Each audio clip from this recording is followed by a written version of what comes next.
কোনোভাবেই যেন থামানো যাচ্ছে না ইরানকে। বিধ্বংসী এ হামলার পরিধি আরো বাড়িয়ে চলেছে তেহরান। আর এদিকে বদ্ধ দরজার আড়ালে চলছে এক মহাপরিকল্পনা।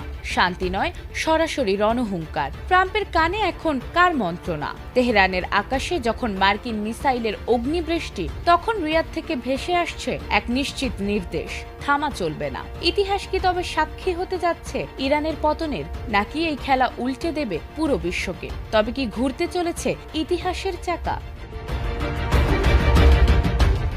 ইরানকে কেন্দ্র করে মধ্যপ্রাচ্যে চলমান উত্তেজনার মধ্যে নতুন করে আলোচনায় এসেছে সৌদি আরবের কৌশলগত অবস্থান। প্রভাবশালী মার্কিন সংবাদ মাধ্যম দ্য নিউ ইয়র্ক টাইমসের এক প্রতিবেদনে বলা হয়েছে, ইরানের বিরুদ্ধে সামরিক অভিযান জোরদার করতে যুক্তরাষ্ট্রের প্রেসিডেন্ট ডোনাল্ড ট্রাম্পের ওপর চাপ দিচ্ছেন সৌদি যুবরাজ মোহাম্মদ বিন সালমান।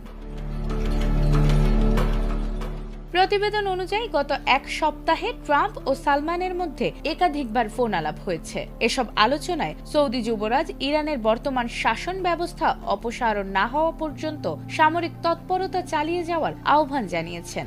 এমনকি তিনি সরাসরি মার্কিন স্থলবাহিনী মোতায়েনের পক্ষেও মত দিয়েছেন। সালমানের আশঙ্কা, ইরানের বর্তমান সরকার ক্ষমতায় থাকলে দীর্ঘমেয়াদে আঞ্চলিক নিরাপত্তা ঝুঁকির মুখে থাকবে। সংঘাত শেষ হলেও ইরান সৌদি আরবকে লক্ষ্য করে ক্ষেপণাস্ত্র ও ড্রোন হামলা চালাতে পারে এবং গুরুত্বপূর্ণ নৌপথে হুমকি সৃষ্টি করতে পারে বলেও তিনি মনে করেন। প্রকাশ্যে সৌদি আরব কূটনৈতিক সমাধানের পক্ষে অবস্থান নিলেও পর্দার আড়ালে তাদের অবস্থান অনেক কঠোর বলে প্রতিবেদনে উল্লেখ করা হয়েছে। বিশেষ করে ইরানের জ্বালানি অবকাঠামো লক্ষ্য করে হামলা চালিয়ে দেশটির সরকারকে দুর্বল করার পক্ষে রয়েছেন সালমান।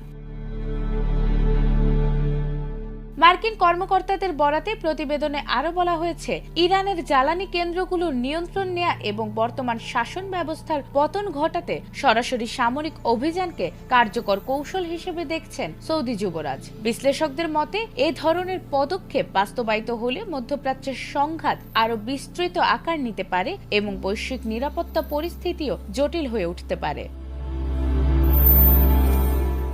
নাজমুন নাহার জান্নাত, এটিএন বাংলা।